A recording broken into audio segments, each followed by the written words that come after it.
Next week's good one. That's a positive sign. Welcome, everybody. Thanks for joining us on either a Saturday morning or a Friday evening, wherever you are in the world. I'm so excited to have the lovely Melissa here with us. And we've been planning this for a couple of weeks now when we first met on Facebook. And just before we start, we might just take a couple of deep breaths together. We just had kids in and out and centering ourselves. So we'll just take a couple of deep breaths and you guys can join us. So just breathing in through the nose and exhaling out, just relaxing your jaw. Take another deep breath in. Just inviting you to do a nice big sigh. And breath out. Beautiful. Excellent. Well, thanks, everybody. I love that we're all here, and I've got a few friends that are going to be jumping on, and this is also going to be recorded. So if you miss this session, you can catch the replay, and then hopefully we can link it in various parts, because I'm sure what we're going to share today is going to be so valuable. And for those that are new, that haven't met me before, my name is Marie Ferguson and I'm here in Australia. And in my beautiful women's group, a beautiful space for conscious mums and women who are light workers and just wanting to raise who they are and step into becoming the next versions of themselves, and just surrounding themselves with other inspirational, like-minded women who have gone through struggles and trauma. And mum life can be so tricky sometimes, and just knowing that you're not alone is something that I just wanted to create this space for. And so when connecting with different people on Facebook and coming into this beautiful coaching world, mentoring world, I just was flooded with all these new people, and I was like, oh, these are people that are coaches too, and these people are kind of in the same path as me. So it was just randomly that I saw Melissa, and then I was like, hey, how you going? And we just started talking. And then I like to stalk people a little bit and just check their Facebook out. And I just noticed Melissa was doing these amazing things, and she wrote this fantastic book, which I've ordered. I ordered this week from Amazon, so I'm very excited. But that's a little bit about me and why we're in this space. But I love to just pass it over to Melissa, and she can just introduce herself.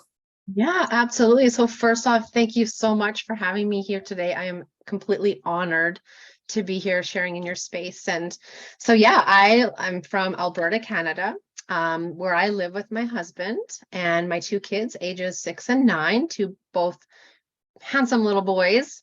And I'm a leader in the online space. I'm an entrepreneur marketing specialist, also an experienced sales coach together with a hypnotherapist.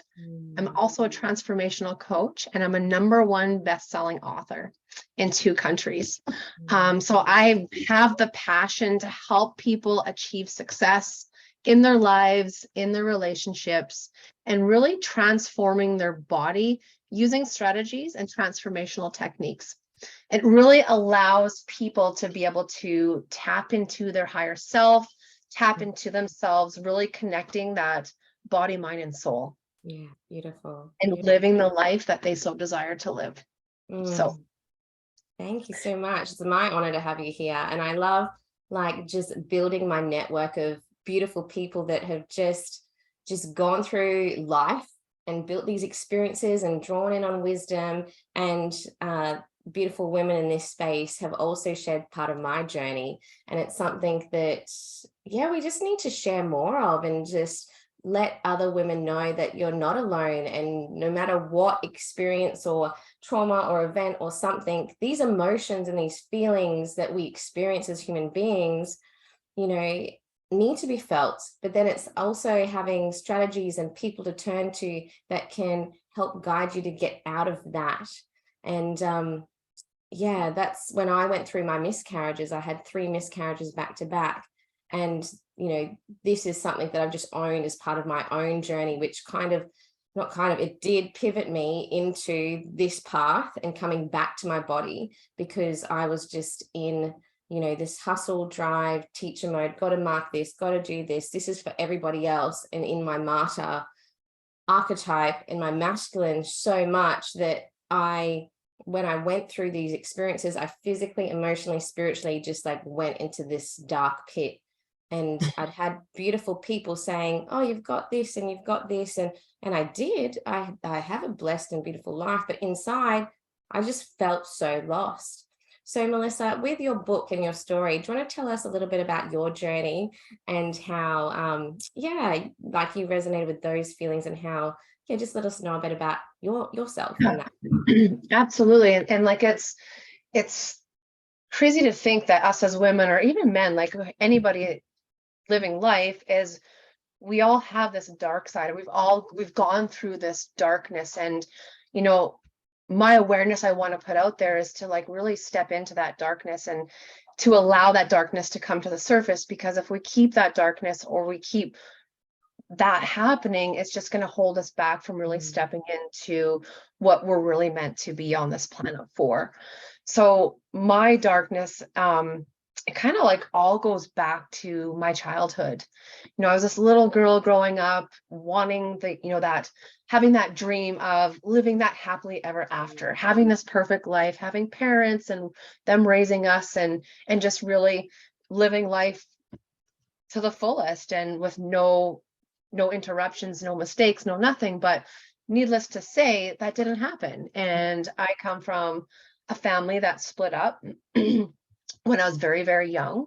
My mom, doing the best that she could, but me being little at that time wasn't really aware of the circumstances. And I just thought, well, she's just tearing our family apart. She's leaving my dad and she's moving us out of province to embetter us. But at that time, being a little girl, I thought that was, like my life crashed. My life came to like a halt. I was a daddy's little girl, and me seeing my dad in the rearview mirror as we drove away has been one of my darknesses in my life, because it was just like my world crashed. And having to move away, not seeing my dad, not, having him in my life as often as I wanted, kind of led me to, number one, I was mad at my mom. So I started to rebel, started not listening. And not having that father figure as in my life on a daily basis, I started seeking out for older men. And with that came along a different group of people, surrounding myself with the wrong people. And that led into a huge whirlwind of 15 years of drug abuse, of becoming an addict at the age of 12. Wow. And living that and going through that, I was feeling that void of not having my dad, with hanging around older men and then using drugs to actually, like, because I was so embedded in that pain, that darkness, like numbing yourself, that I was numbing myself. And I used my addiction to numb my pain. So I didn't have to think about it. I love how you're talking about, like, that's been a big theme for me, considering Halloween has happened this week. And I've been talking about these shadows and these suppressed feelings, like you were saying. And a lot of it does stem back to our childhood. That's why I love doing inner child work. And I suppose me being a drama teacher and a dance teacher, bringing that fun, that lightness, that playfulness that when we were kids, we desire and we need to have our cups filled. But when that's not filled, when things happen to us as children and we get made to feel bad about things, or we get put in situations where we feel abandoned or alone, that aloneness comes from the child, from that inner child, that little girl, that little boy within us that is not nourished. And I love how you were like, now that we can reflect on these things, knowing that these shadows that can fester within us, it's, these things happen like with our parents and families or people around us, and they're just dealing with the things that they can. And they, I know my parents, my mom's Filipino and my dad's Australian. For me, it was this cultural setting that girls could only do things this way, and I was treated differently to my brother. And so like you, I too like rebelled against my mother, and like again, I was a daddy's girl too, and I'd always go to him for advice to help me with different things, and I like totally rejected and just fought my mum so hard on everything. And it's only now that I can really, and particularly in the last, having my daughter, like 6 years, I've had to really work on that relationship. So these wounds, like our father wounds, our mother wounds, that stem from our childhood, are things that, are being talked about more, but it's so interesting that still people are not aware of that deep suppressed feeling and trauma that's been embedded in our bodies that makes it really hard. And so then when we notice in our lives, we either eat a lot, or we could over exercise, or we try and fill that void. And you mentioned about addiction and seeking older men too. So do you want to expand a little bit more about like the depths of what that physically, emotionally, how that impacted your life back then? I guess, going through the addiction and being in that state at that moment, it wasn't really impacting my life. I didn't think it was, because that was my norm, was to, be high or be numbed, or just not even have to think about stuff. So I can't really say that.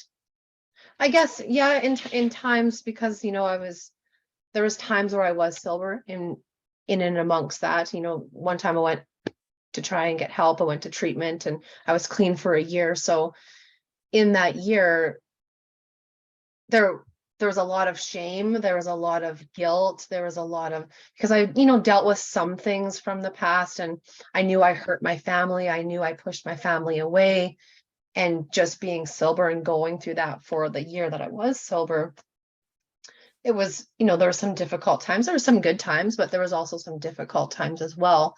And just the feeling that consumed me, and the guilt that was in amongst me, I wish I could have turned it all back around, because looking back, knowing what I did was not right, but at the same time, I couldn't change it because it had already happened. If that makes sense. Yeah, it does, totally. And like in that time where you did sober up, obviously you were pulled back in again because of the shame and the guilt. And so these feelings that I know that I've experienced, like it's easy to kind of just, oh, that feels safe. I know that. It's too hard to actually face it. So what types of things, that you experienced helped you kind of really say no? And, obviously you got pulled back into this world because it was safe and it was familiar, and those feelings of guilt and shame and unworthiness are really hard to overcome. So what things happen, what steps or what experiences happen to you for you to actually go, no, enough's enough. My body, my mind, my spirit's had enough. Yeah. I was clean for that 1 year, went back in, went even, harder into my addiction, went through some really tough times, some hard times. But what pivoted everything for me to make that change to become sober, and like, if nothing's going to change, nothing's going to change. So I had to take responsibility, is I was involved in a really bad car accident that almost took my life. And I was in the hospital for 30 days. I had numerous of injuries. I had a brain injury. They didn't think I was ever going to talk or communicate again, and life support, like the whole 9 yards. So I think going to that, like that depth of rock bottom, is what actually changed my life, because I could have been taken just like that, but for some reason I'm still here. And I, had a lot of time to think when I was in the hospital, and I just had that feeling, and that knowing, and seeing my mom by my side every single day. I had to change. There was no ifs, ands, or buts, because if I was to go back out there, next time I wouldn't make it through. Next time I would die, and my Mm, mom would be burying me, my dad would be burying me. mm, So yeah. that is where I knew that this was it, that I had to make the change. And I think when someone's going through addiction, me going to treatment the first time, I didn't have it set in my mind that this is my time to change. It was Mm, just, I'm just going to go for the sake. and see what happens, right? Yeah. But the second time around, I had that feeling, and I Mm, knew that I had to do something about my addiction, and to, I had to. There was just no mm. ifs, ands, or buts at that time. Yeah, it's that deeper kind of knowing. And it's interesting, like a lot of people like sometimes have these really life earth-shattering experiences, but it doesn't always have to be such like life and death. You know, for many of us, it's a lot of little things as well. For some, you know, it can be like, you know, for me, even though I was like alive and well and or well enough, you know, it was an internal battle for me to come through. And I know other people, it's like, you know, these big events, but what people need to realize is like we don't need to have these big events to actually change. We can start shifting and changing now when we Mhm. start building that awareness, and it doesn't have to be so hard. So I love that, you know, when beautiful people like yourself go through these hard times and share your story, it is a bit of a wake-up call. It's like, wow, like I got goosebumps when you were saying like you it was almost like spirit or universe or God going, you need to physically go through this to then actually shift and make change. Yeah. And it was beautiful that you said that your mother was there by your side, and her being there by your side all the way through this. How did your relationship shift? Like you said you started reflecting and you noted, and you know, previously you were like there was so much anger and resentment towards her. So what did you notice within yourself that started to shift and change your relationship and how your perspective of your relationship together? Mhm. I think it was just a matter of, because I always thought, oh, my mom doesn't like me. She's doing this to harm me, to hurt me. But truly, like having her sit there and be with me, she had love and compassion for me. She wasn't out there to hurt me. She wasn't out there to get me. She Mm, was there and she loved me to pieces. mm, And I think just having her support and having her encouragement mm, to know that, yes, you can do this. What's happened in the past has happened. It's now you have to make this decision to move forward. And I'm here every step of the way. beautiful. And from that moment, like our relationship has gotten so strong. Mm, We can talk to each other about anything. And we even wrote this book together. mm, that's It beautiful. was her sharing her side of the story from a loved one watching a loved one go through an addiction. Mm, And it was my perspective of me as an addict going through. mm. So I think that even alone, just writing the book together, even brought us even closer. Oh, beautiful. What beautiful healing in that process too. Mm. And that Yeah. perspective taking that you get to share now with other people. Like I'm so excited. Can't wait for mine to arrive. I love books. I have so many books that I'm reading right now that I just like read bits and pieces. So how did you find that process of um, you know, what inspired you to go down this path of sharing your story in a book? So I've been seeking it for a long, long time. Um, and like I was telling you earlier about my little, situation, I was clean for about 10 years and I went back to the treatment center to get my 10-year medallion. And I remember me being in treatment for my 28 days. And I was sitting in the audience and this lady was speaking and she was getting her 10-year medallion, clean for 10 years plus. And I thought to myself, that is going to be me. Mm, I just knew it. That, like, I knew it when I was in treatment. This was my time. But me going back to the treatment center after being clean, I think I was about 11, 12 years, me going back there and me standing up there sharing my story to the ones that were in treatment, the ones that were just overcoming addiction.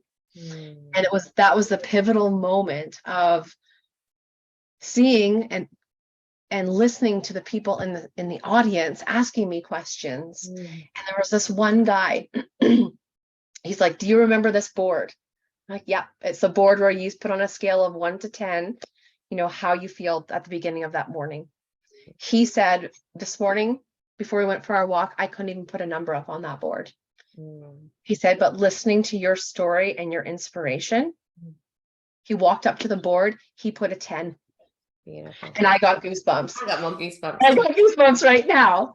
And that was my moment. Like, I just felt like this wave go through my body, this passion, this hopefulness, this like energy that went through my body. And I was like, this is it. This is it. My passion is to help people, to inspire people to overcome whatever it is in their lives. But I still didn't know at that moment how I was going to do that. But through personal development, through working on myself, through going, circumstances, it just came to a time where I met this lady, and she's like, she helps people write books. And I was like, I was telling her my story, and she's like, "You need to write a book." Like, oh my God, I do.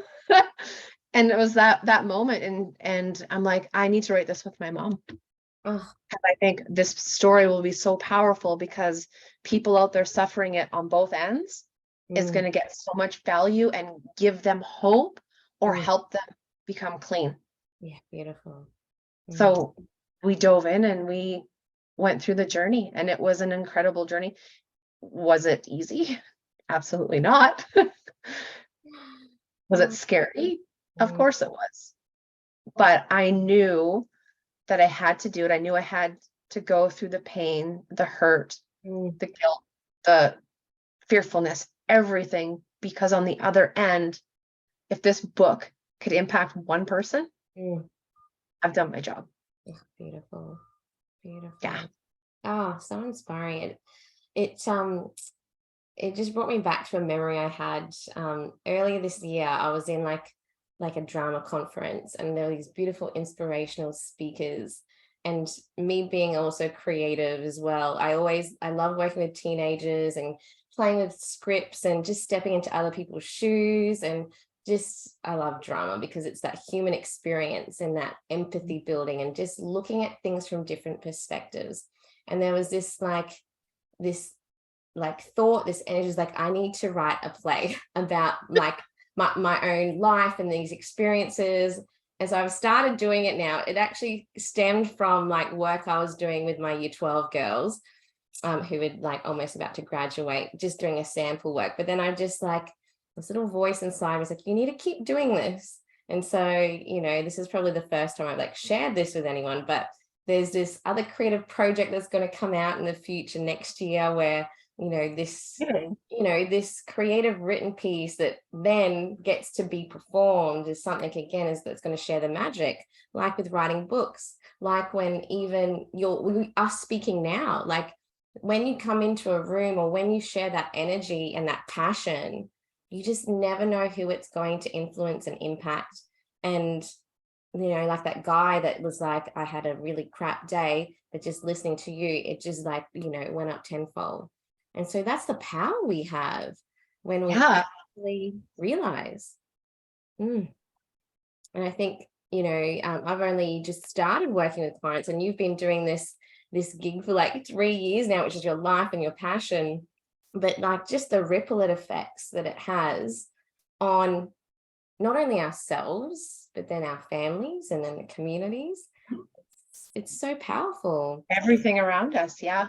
Yeah. So I love that you were inspired by other people who stepped it in before you, and then that drew your own inspiration. And the fact that you said, like, I didn't know what it was going to look like, I just knew I had to go down this path. So what steps did you end up taking that got you to where you were here? You know, this feeling that you got, and it was like, I know I've got to do this. How do I get there? I don't know. But it's like this trust and faith. So what did you do to trust and faith? Yeah, and that's just exactly what I did. And it's just, I kept seeking and I kept working on myself. I kept going through personal development. I kept, surrounding myself with the right people. And, it's funny how our journeys take us. And, you start something and you think that's going to be my end all be all. But as your journey goes and as you flourish in life, one thing leads to another, and then that's what takes you to where you're meant to be. And I feel like going through my addiction, my path that I went down, overcoming that, becoming clean, going back to work, having a family, having kids, and then moving into network marketing. I got into network marketing, started doing that, but had no idea that learning attraction marketing and doing that aspect would then take me into coaching. And then I started coaching, and that was like my passion. I was able to help people have huge breakthroughs and overcome things and just have that clarity of what it is that's holding them back in life, and then giving them a path to go down that's going to create their wealth and create what they want to really create in life. And then for that to lead me, and it puts us in different places in front of different people. And then, going into my coaching and being so passionate, then I got into hypnotherapy, gone through hypnotherapy myself, and just experienced what hypnotherapy has done for me. It was like, wow, I want to be able to bring this to other people, impact them, get to that root cause of what's holding them back, what's stopping them. Dove into that. And then that's, taken me on to doing my own coaching program, where now I can really help people, body, mind, and soul, connect and align themselves through health and fitness, through hypnotherapy, removing those limiting beliefs, the core beliefs, and really tapping into their inner self, into their soul. Like, what is it that is inside that soul that needs to come out, that needs to be embraced? So that's been my journey on, and still there's more to come. Like, I know God's put me on this planet for a reason, and I strongly believe it is wholeheartedly impacting other people's lives from my own experiences, to help them shift and to help them go down a direction that they want to go down. Yeah, and it's all a choice, isn't it? And this path that, like, I totally resonate and experience, it's that the mind, body, spirit, like, well, those limiting beliefs, those wounds coming back to the inner child, and the things that have kind of cultivated within us as we've grown that we haven't dealt with. It all starts with the mind, but then it was like you also had this spirit connection that shifted you to do things. But then it's like, it's not just in the mind, and it's not just in that, but you actually have to embody that change. So coming back to the body and coming back to taking action and things. So what are some of your key tips to embodiment of, because, people can just go, yeah, I can be aware of that and I can think of these things and I know these things, but then they don't take action and they don't embed it, or then we fall back into those patterns. So what are, a couple of your key tips to people that are aware and conscious and are doing the work to actually embody this in their lives? What are some of your key things that you work on with? It's continuing to work on myself, continuing to practice, loving myself, being happy and meeting myself where I'm at. Right? We're not perfect. No, will we ever be perfect? But allowing your body, allowing you to just be happy with where you're at in life and where you are. I practice gratitude. I'm very, very high into, practice that gratitude. And if I start to feel myself on this negative, like going down this negative path and my negative thoughts, it's like, no, acknowledge it. Okay, and let's shift this. Let's put some positivity. So I find practicing gratitude really helps me keep in line with myself and in line with my positive thoughts, which then helps me, fill my cup. Then I can overfill my cup and give that to people around me. Yeah, and just surrounding yourself with the right community, surrounding yourself with the right like-minded people is so important, and just getting your message out there. Yeah, totally. That the self-love piece is such a big thing. You know, when we spoke about that feeling of alone, that unworthiness, that those negative things, that the shame and that self-loathing that we cultivate. And it's just like, if we want other people to love us and we see these reflections of love through our parents, through other friends, even our children, it's just like, well, let's cultivate that self-love for ourselves. And that it does start with the mind and saying things to yourself, practicing gratitude and actually physically saying something to someone or offering help or inviting someone to do. That's embodying that. That's putting action into the thoughts, into the body, and connecting with people. And what I love about that, I like how you mentioned, it's like you're out in the public and you see somebody. It's just even having that smile to that person, or having, saying a hello.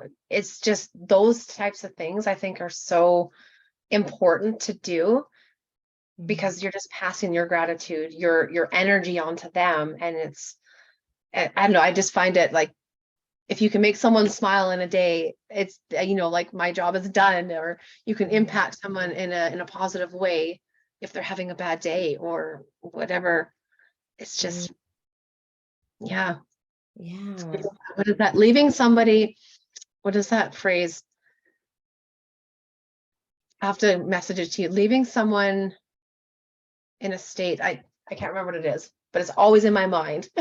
When I'm out in positive state, it's going to like ripple effects in their day. That type, I can kind of feel the message there. And I also loved how you mentioned before about, I just had a mind blank. We're having mind blanks at the moment. I just had one. But yeah, we were talking about self-love. Oh, being where you're at, like just acknowledging where you're at. And sometimes like being content. Sometimes where we're at, we feel shit. And it's just like allowing that, okay, I am having a shit day, and just sitting and surrendering into that and being content that I need to feel whatever this is now, and just acknowledge it in my body, or like tell someone about it and just be in that and just let it go. And it's this, I love looking at like the feminine and the masculine, and that surrendering to just honor yourself where you're at. We don't do so often, because we're like thinking about the next step ahead. We're thinking about this, or what we have to do today, or thinking about this. And then it's like, again, the surrendering, the pushing down of, I'm not acknowledging where I'm at. And so allowing that feminine flow, that receivership of that emotion or that feeling, and just sitting with it. And if you need to give yourself time out and go, I just need like 10 minutes to just not talk to anybody and have a cup of coffee, and then I'm going to be good to go again. So then in that masculine and that doing, you can be more productive. Yeah, I love it. And I know when I did my competition, I was very, very fearful of the first time going up on stage in front of judges, in front of people in the audience. And it's Melissa does bodybuilding as well, in case you didn't know. So competing, she's got an amazing body. Thank you. So that is pretty like nerve-wracking and pretty, scared. You're going up there on with this bikini in front of all these people. And I remember the first time I went on stage, and it was just acknowledging that fear. It was, again, meeting myself where I was at, like, yeah, you are fearful. It's scary to be walking out here, but also walking with that fear and not letting that fear hold you back. So acknowledging it, be like, okay, I know you're there. Yeah. I know you're not going to stop me. It's just going to empower me to go out there and just do my best. But again, meeting myself where I was at, knowing I was fearful, knowing I was scared, but also I think, and realizing that and taking that moment to be in that fear will also, or fear or whatever it is, will also help you get out of it, because you've acknowledged it and you're meeting yourself where you're at. Yeah. And that acknowledgement, like, if you think back to your younger self and the things that you went through, what I was just saying before we jumped on, it's like you're building this sense of resilience and persistence and courage. And through the experiences that anyone has, if you can take the next step with that fear in mind, because, you going to that first meeting would have been so scary. You're like, I'm just going to see what's going to happen from this. Going back, and, every step that we take, the fear is there, but it's like, well, do I choose it or do I choose courage? And then that fear gets less and less. And then it's like that egoic part of ourselves, when we think about, the reptilian part of our brain, the amygdala, which is the fight, flight, and freeze. That's the stuff that wants to protect us. So that's where the fear comes up, the instincts, the basic need to protect and survive. And so when we can be aware of that, acknowledge that, then we can go, you know what? I'm still going to go out on that stage and I'm going to just own it and see what happens. And that those steps of courage is something, I love cultivating in my own daughter and the teenagers and the girls that I work with. And yeah, what's my final question, because we're going to wrap up now. What are some, because I love talking about legacy as well, and I know you've got your two little beautiful boys, and this courage piece and what you're doing, what type of legacy do you want to leave your boys in the stuff that you've done? Such a good question. And it's all about my boys. That's why I do what I do. And I just want, to ripple that effect onto them, to not let anything hold them back in life, that anything is capable as long as you put your mind to it. And I just want to be that what's the word I'm looking for? That role model, right? Be that role model for them, that it doesn't matter if you get knocked down. It doesn't matter where you're at, that you can turn things around. You can put one foot in front of the other, and the sky is the limit. And I just want them to be determined, to be empowered, and just to live their life to the fullest in the best version of themselves. Yeah, I love that. And any mom wants that for their children, and us being the role models, this piece of, well, coming back to ourselves. Well, it's always, keep doing that reflection, keep doing the learning, keep doing that professional development, connecting yourself with people so we can be the role model, so that we can sit with ourselves and then go, well, how can I then embody that in my life? So I really love that. And yeah, we'll just do one more really fun plug. What was the name of your beautiful book again? If you've loved listening to Melissa and our conversations and you want to get that book, I've got it. I'm hoping it's going to come next week. What's it called again, Melissa? Yeah, so it's The Darkness Through Addiction by Melissa Corsiatto and Deborah Ham. So you can get it on Amazon if you so wish to read it. And if you know anybody that is going through addiction, or if you're a loved one watching your loved one go through addiction, or, if no matter what it is, like this book, my passion and my whole demeanor around it is just to help people become aware, to help people get out of the rut if they're in that addiction rut, and that it is possible. Like I say in my book, if I can do it, you can do it. Anybody can do it. So yeah, I would love, to get that out to as many people as I could, for sure. Beautiful. Thank you so much.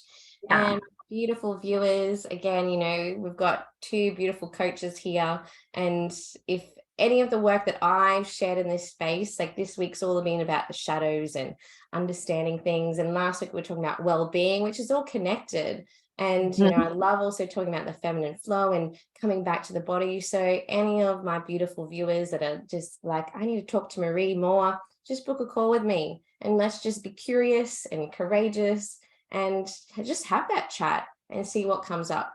And I know I've been talking with a few more other beautiful people, but if you're like, okay, yeah, I'm going to talk to somebody, then come and talk to me, or reach out to somebody else that you resonate with, because you got to feel that energy, and you got to feel that you can connect with that person.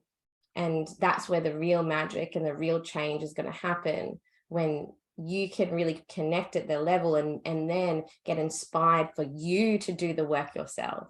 And that's what I love. I love it. Excellent. Well, thank you so much for your time, Melissa. It's Thank you for having me. dinner time for you, I suppose. It is. Yes, it is just about that time. And I'm going to go off and spend some time with my husband and daughter and enjoy the day ahead. Awesome. You enjoy the day. Thank you so much for having me here today. Beautiful. Thanks for your time. Bye, everybody.